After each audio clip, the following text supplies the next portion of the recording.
We are celebrating a win because we put her in the bathroom in her little kennel. We gave her a toy. We turned on my YouTube videos. We left her alone and she didn't cry for the first time. Oh, but she's choking on the water she drank. It's fine. For the first time ever, I could put her alone and she didn't cry. And I'm like, victory. Victory. Baby steps.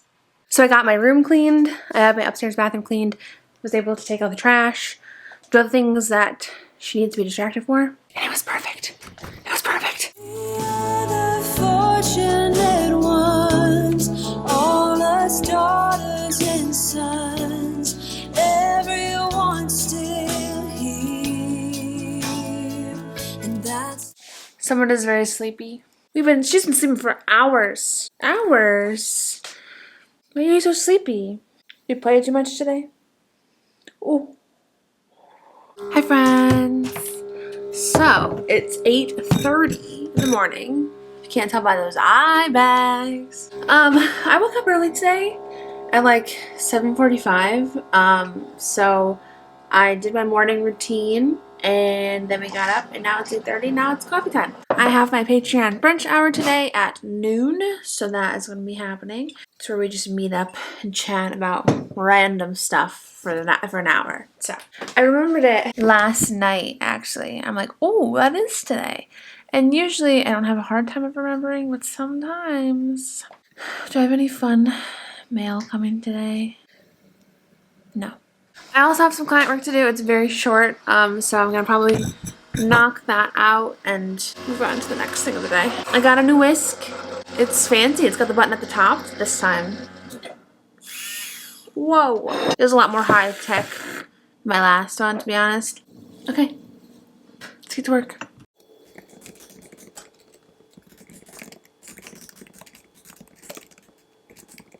I couldn't tell you why I feel so thoroughly exhausted. What is going on here?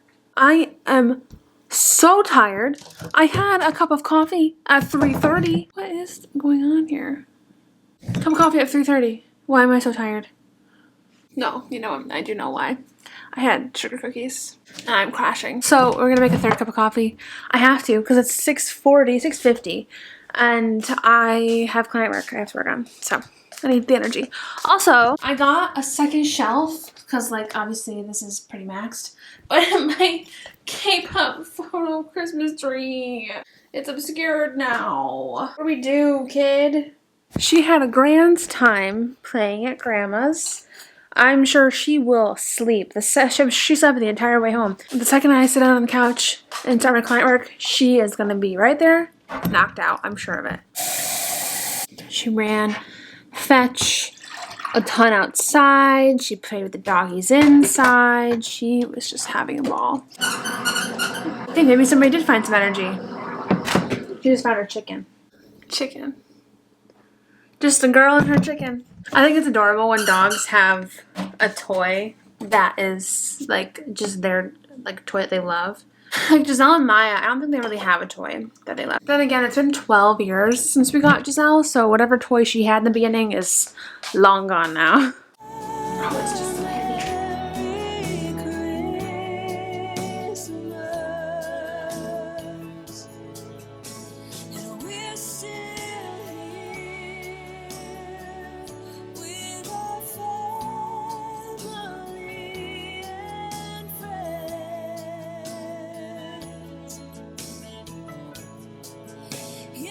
Collector's First Edition.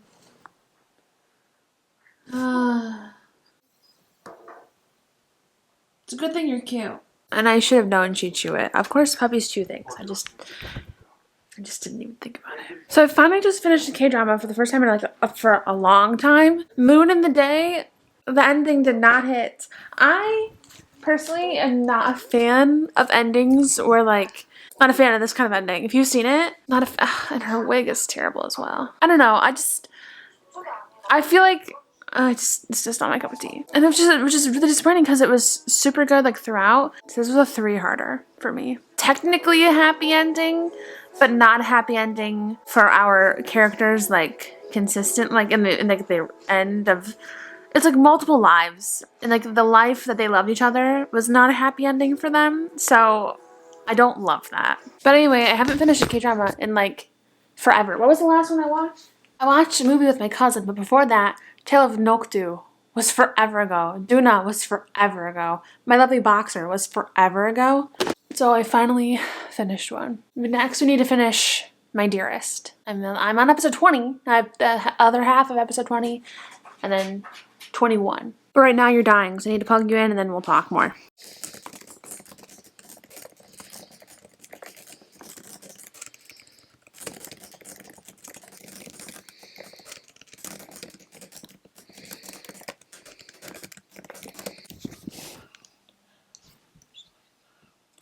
Hi.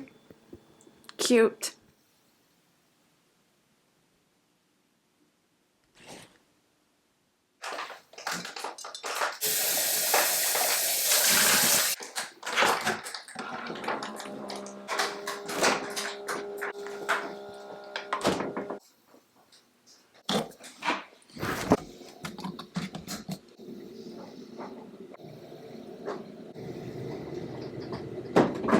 Someone has a new favorite toy. Oh, you got the cap off? Give it to me. Give it to me, ma'am. Ma'am. Anyway, her new favorite toy is this water bottle. Don't worry, friends. We also have the cap. Good morning. I don't know when the last time I talked to you was. I also know that I accidentally deleted some clips when I was, clearing space for my memory card. I don't think I deleted anything important. I think it was more like K-drama talk. I talked about My Dearest, how he had amnesia twice in this show. But I don't remember if there's anything else that was important. Mommy, come. I wanted to write yesterday, but I started to get like this massive headache. It's the weather. The weather is just so... Come on, Mommy. I didn't get any writing done last night. I'm so bummed about it, but today's our day.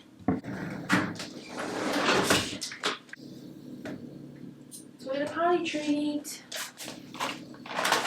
She's ready for her potty treat. Sit. Good girl. So my cousin doesn't watch my vlog, so I can show it to you. She loves one of the things that got her into Stray Kids was Chan and Thunderous, but also was Red Lights with Chan and Hyunjin. And if you know, you know. So I was trying to think of what to get her for Christmas. She's so good. She got me this cute cup, adorable cup. But so I got her albums, of course, and this case thing, not the photo inside. The photo is mine, but it's the case for their new. It's like little, what are they called? Top loaders. You can put photo cards in there. And I also got her a little keychain that has the Red Lights Spotify on it, and it has a little thing that says Skids on it. She's gonna die. She's gonna die, and I've been holding on to it, and I'm I haven't seen you, so I can't give it to you, and I really want to. I honestly, comment down below if you're the same. I hate giving gifts. I hate it with a passion. I hate it so much. I used to exchange Christmas gifts with a friend every year, and I'm like, I can't do this. I literally am the worst. I'm candles and lotion, the most generic things. I get those. I'm also a gift cards girly. Or money. I love to give money. And it's so funny too because I feel like the only person that I can give gifts for, what you got? The only person that I can actually give funny gifts for is my dad. Because my dad, we just have the same sense of humor. We watched Xenon, the Girl of the 21st Century, the whole trilogy movie set this year, and for the longest time after we were quoting the movie, and if I were to get him a gift, I could get him something about that, so it's funny, but I literally, my poor mother's love language is gifts, and I am I have no idea what to get you. What do you get people? Give me a list and I'll buy off that list, but don't. The friend that I normally exchange Christmas gifts with, we're not doing that anymore. So I thought I was off the hook, and my cousin's we're exchanging gifts this year, right? And I'm yes, and I will figure something out. But see, it's easy when you have something niche for, like, to do it with. Like, Stray Kids, anything Stray Kids she's gonna love. Kind of like she did the same thing with me. She got me anything Stray Kids and I loved it, and that's nice. But when someone doesn't have an obsession like that, it's so hard. Oh my gosh, I can't stop. My dad, he got Bomi a Christmas gift. Yeah, he got you, show the vlog. Yeah! I think I'm gonna move this over so this can be flush with the couch. She doesn't need it, and he bought it fully knowing that she would grow and not need the stairs. But she loves the stairs that we have at our house, or like my parents' house for Giselle and Maya. She loves those stairs, so he got her a Christmas gift for the stairs. On his way to work the other day, he called me and he's like, "Can I talk to Bomi?" And I'm like, "Yeah." And so I put him on speaker. He's like, "Hi, Bomi, this is Grandpa." I'm gonna drink my coffee. I'll check in with you guys in a little bit. Ooh.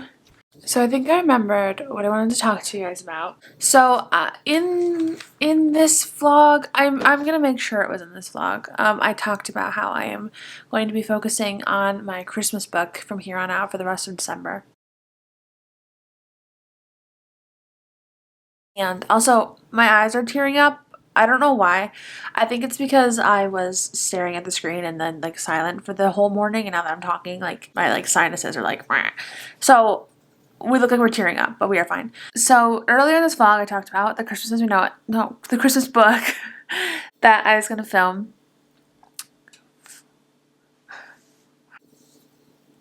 Reset. I talked about the Christmas book that I was gonna write for the rest of December.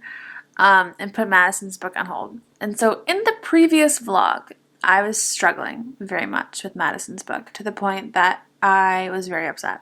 You all were so kind and encouraging in the comments. Those of you who were saying I should pause Madison's book for now, those of you who understood the kind of struggle I'm having with the idea of pausing Madison's book. Everybody was very kind and supportive in different ways, and I very much so appreciate that. And I do want to like kind of pause there because nobody was commenting about how, you know, nobody was negative, nobody was mean in the comments, and I very much so really appreciate that. I know it seems kind of silly to be struggling so much with the book, and the thing is, I really want to just figure out why it's so hard. And then since we have talked in this previous vlog about why I thought it's so hard, I actually wrote a little bit in it today, and I had a cute idea in it today, so I wrote that cute idea. And I'm still trying to just feel out my way out as I go. But I just wanted to quick pause and thank you guys for all of your encouragement and kindness and support, whether that be supporting the Christmas idea, supporting pushing ahead with Madison's book. I was just very touched by all of the comments, so I very much so appreciated it. That being said, I think officially what I want to do is try my best to just fast draft the Christmas book. But if there are scenes that I want to write in Madison's book, I'm going to write them. So kind of two projects at the same time, but not seriously in Madison's book until January. I think, like, I think what was tripping me up, I actually have to start cutting up my spinach for my breakfast, so let's do that together. When the beginning is wrong, in a story, I cannot move forward. And that has been the case with me for all of my books. Most notably for Ava's book. I restarted that draft. The joke was that I restarted the draft like 75 times. I don't know how many times I actually restarted that draft, but we stopped and started and stopped and started that first draft 7 billion times. I know that about myself and my writing process, is that if my beginning is wrong, I cannot move forward. So that being said, I think Madison's beginning has just been so wrong. And the thing is, the beginning is very important for her book because it's the lead up to the beginning, like the first 2 chapters are so important for her story. So I think the fact that that was just wrong and I couldn't figure out how to get it to work was not good. And I'm not going to pretend like I have it fully figured out because I don't. You gonna go outside?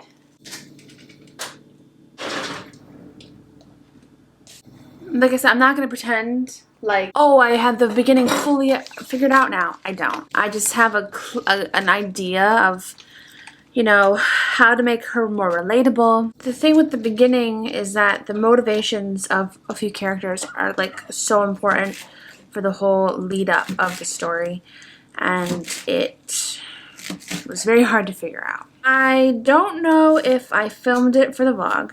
She just wanted to go outside and pick up the stuff that's on the ground.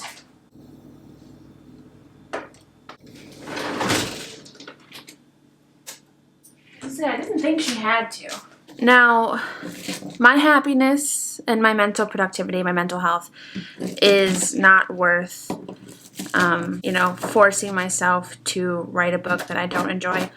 Somebody had a great comment about, yes, it doesn't make sense, like, financially, I want to work on Madison's book, but somebody made a point about how if I force myself to write a book that I don't connect with, in the long term, that could hinder my, like, my productivity. I don't remember the word. Like, it could hit me financially worse down the road if I burn myself out again too much. And that's a great point. I know I said it to Patreon, but like I said, I can't remember if I said it to this vlog or not. If it comes to a point where I feel like I don't want to write anymore, like at all, then we're going to be stopping Madison's book. And unfortunately, it's going to be what it is. And we'll come back to it, hopefully, if I want to again. But I refuse to question myself like that again, because it absolutely crushed me to just sit there and be like, do I not want my dream anymore?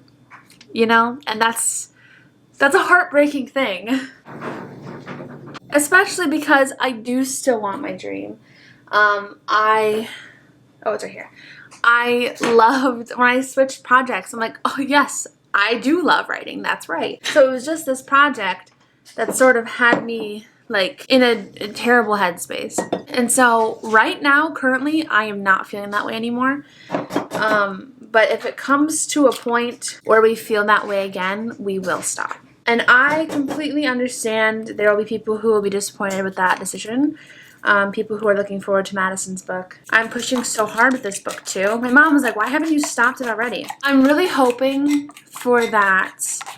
I'm really hoping to get over this hurdle of everything.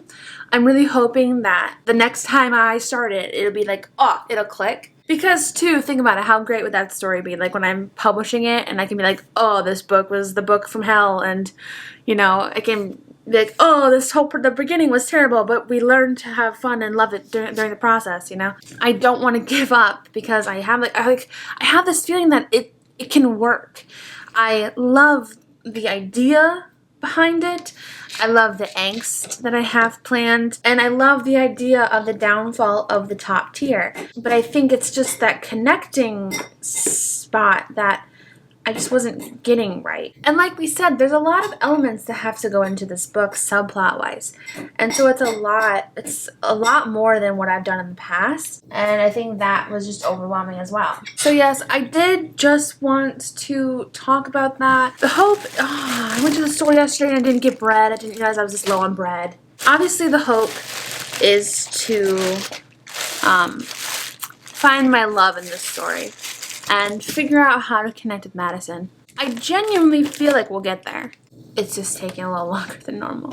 One of the ideas that I had to make Madison more relatable in the very beginning, and an idea that I just love, is I'm making her love a band that the popular crowd won't really love. Like a band that like is near and dear to our hearts, but one that's not necessarily popular for like the top tier wise. And I think in the beginning I was also struggling. I think we've talked about this way back.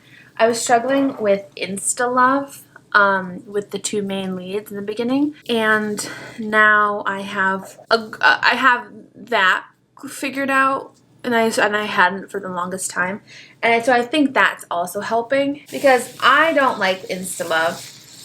A lot of people don't, and I was struggling with how to make it not insta love. So I figured out, I think, or like I figured out a great way to make it so it's not insta love so much. So, and I think that was something that was really stressing me out. I feel like I have good motivations figured out now for the main lead and for the male lead and for Madison. I think it's gonna, I can see it in my head that it can work. I just had to figure out how to get there. Wasn't finding the right scene to open the story with, but now I think we do have a solid beginning. I'm hoping that this series is the journey to Madison's book completion, and then we can all laugh come June, hopefully, when this book gets published. I really hope so. If this book gets finished, it's hands down my hardest book yet, but it does feel kind of fitting to end the Most Likely To series off with someone who does push me to the very brink, and hopefully we come out better on the other side. That was the real talk. I hope you guys enjoyed it. I'm obviously learning as I go. I'm discovering more as I go. I am just learning with you guys, and you know, it's a little hard to put this online, to just reveal how much I'm struggling with a book, how much I don't feel creative, how much I'm second guessing myself. So that's why I did want to say, like, thank you guys so much for being so encouraging and kind and supportive, because, like, it takes that weight off of my shoulders, the idea that I'm struggling. I have to put it online, giving me suggestions and advice.